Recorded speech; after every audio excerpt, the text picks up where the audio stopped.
Hello everyone. On today's discussion we are going to be talking about the world's population. Let's go down to AJ and see what he has to say. Thank you, Nick. Up until the 1800s, population growth in the world was very slow and steady. It wasn't until around 1830 that the population started to explode. In 1830, the world's population reached 1 billion people, and it grew exponentially from there on out. It is now estimated that in the year 2200, the population will reach a staggering 10 billion people. Why did the population boom like this? It's simple. Let's go back to the pre-1800 era. They were dominated by diseases like smallpox, measles, and the scarlet fever. The Black Plague was also very harmful. Out of a woman's 6 to 8 children, she was lucky to have 2 of them reach adulthood. As the years went on, discoveries were made to help cure diseases like this. They also brought improvements in sanitation and hygiene. The actual cures for these diseases came in 1930 with the discovery of penicillin. Nutrition became important to people as well, which helped raise the fertility rate in women. This increased fertility rate led to the explosion in the world's population. But how does the population growth differ from country to country? The answer is simple. The world is divided into 3 economic groups: the high-income, highly developed industrialized countries, the middle-income, moderately developed countries, and the low-income countries. The high-income countries are usually labeled as developed countries, whereas the middle and low-income countries are labeled as developing countries. The population growth in these two categories of countries is very different.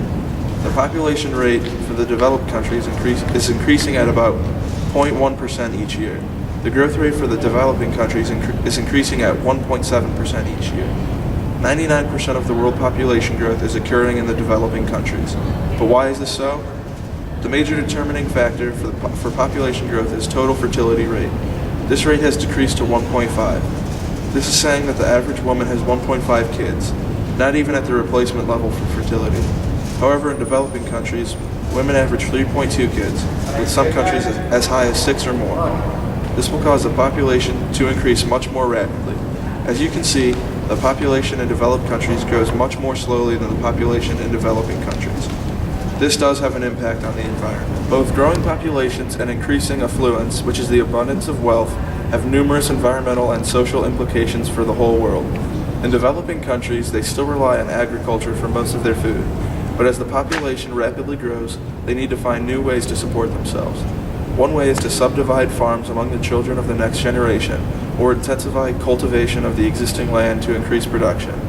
Another way is to open up new lands for them to farm. In order for some people to have enough crops to not only support themselves and their family, but to have an income as well, they might need to cut down more trees to have land to farm. As we know, cutting down trees is never a good solution, though. A third alternative is to move to the cities and seek employment. This results in massive populations in large cities, and they are still growing rapidly.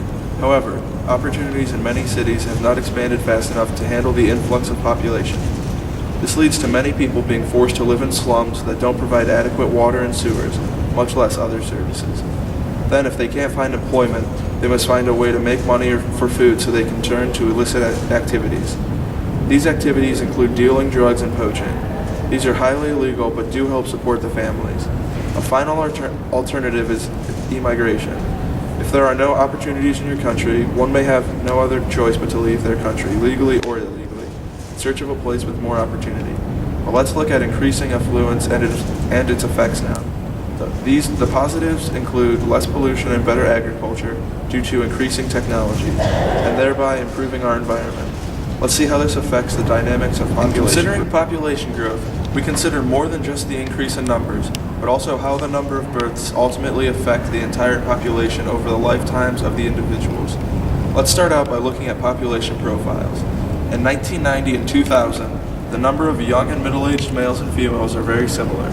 As the age increases, though, women dominate this population.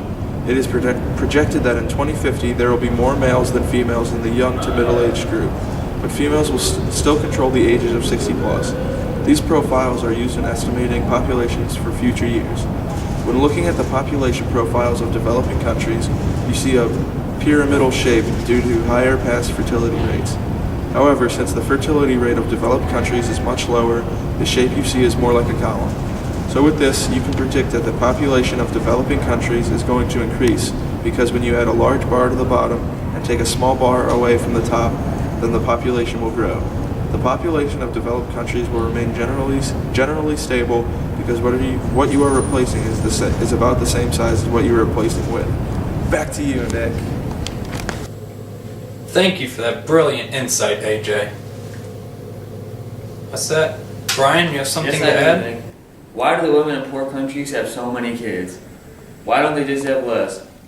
These are common questions that are asked, but there is more than we know about what influences family sizes in developing countries. One factor that influences family size is the security in one's old age.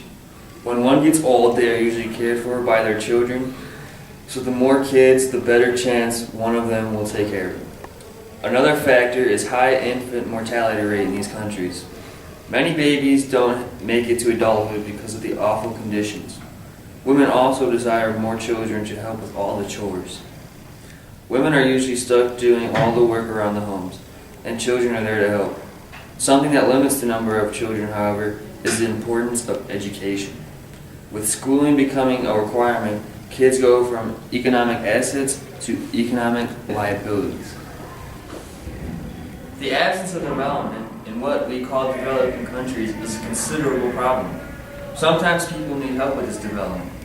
Development promotes improved standards of living, trade, cooperation, and peace among nations. The World Bank, which is given money from governments of developed countries, lends money to developing countries for large projects that hopefully help with the development of their nation. This, however, could become an issue. Some countries could become overwhelmed by the interest payments. This would put them in a huge hole and start a debt crisis. In order for countries to stay out of this, they can do one of three things. They could focus on agriculture on a large scale growing of cash crops for export. This would lead to hunger and malnutrition and an increase in poverty. Another thing they could do is adopt austerity measures. The government could reduce income dramatically and use the rest to help pay off the debt. They also cut funds from schools, protection, and maintenance. The third thing is to invite the rapid exploitation of natural resources for other countries. This provides them with quick cash. Bingo. What can we do to help these developing countries? You may be asking yourself, what can make development better for them? Well, the first thing is education. Education is becoming more important in the developing countries. Basic literacy, that is. With education, people could, for example, read pamphlets and gather information on everything, including conditioning soil and baking bread. Another way to improve development would be to improve health. In developing countries, healthcare is not high-tech surgeries or anything like that. They just need the basics of nutrition. For example, boiling water can help avoid the spread of diseases and treating infections and common ailments. Healthcare in developing countries must emphasize pre- and postnatal care of the mother as well as that of the children. Improved family planning, or even any family planning, would also help with the development. Enhancing the income of workers would also help improve development. The basic of every economic system is the exchanges of goods and services. If everyone's income gets boosted up, they will be better able to purchase these goods and services, helping with the economy because of the flow of money. Finally, they should improve their resource management. Now out to our research specialist to see what the average Joe thinks about population. Let's go see what these misinformed students have to say about population.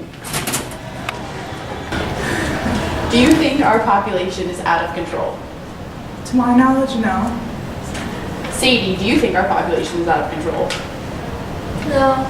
Rain, do you think India's population is out of control? Yeah, there's too many freaking people. Can I say that word on the camera? How would you think we could control population? Are you asking me? Yes. Stop having children. Like, I don't know. This is. Sadie, how do you think we can control the population? I mean, China limits you to having like one boy and one girl. Or like if you have a girl, you have to have a boy or something. They could do that. Stop popping so many babies. Well, that concludes our little talk today. If you have any more questions, well, feel free to read your textbook. Thank you, everybody.